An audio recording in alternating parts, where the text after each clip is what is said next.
Hi, I'm Brad Swanson, the State Freight Logistics and Passenger Operations Administrator at FDOT, and I'm excited to kick off the discussion about freight and logistics at the upcoming Transplex.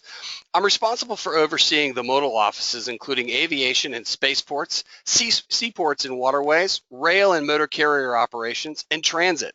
Together, we play a key role in advancing Governor Scott's initiative to transform Florida's economy into a global hub for trade, logistics, and export-oriented manufacturing activities.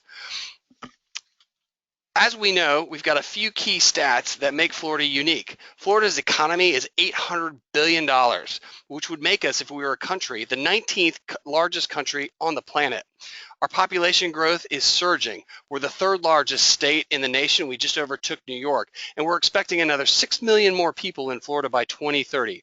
We've created 841,000 private sector jobs since December 2010, but yet our cost of living has risen as well. So global trade seems like a great investment to make Florida competitive in the global economy. Today, Florida is already a major gateway for merchandise trade between North America, Latin America, and the Caribbean, and across other world regions. $153.2 billion in merchandise trade enters and exits the United States through Florida ports. When you look at our business sector, Florida's potential in trade, we've got another 28% more, and we've got 500,000 plus jobs that are related to transportation, trade, and logistics. But it didn't just start overnight. If we go back, this starts back with the Florida Chamber and FDOT joining forces together to write a private sector research study called the Trade and Logistics Study, which Governor Scott took hold of and led the effort to drive Florida forward to compete in the global economy.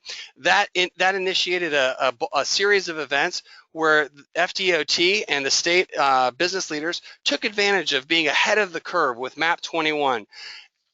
So what do we see when we look at the future? We see larger containers, larger belly freight, larger trucks and larger trains able to move more freight more efficiently, which strategically places Florida with an advantage to move our goods, not just into Florida, which is a large consumer market, but also through. Global trade is growing.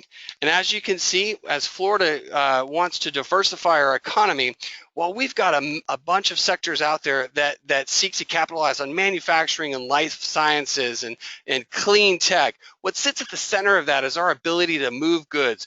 Global trade and logistics sits at that center, and it's our lowest hanging fruit to create the most jobs. A couple of points to ponder.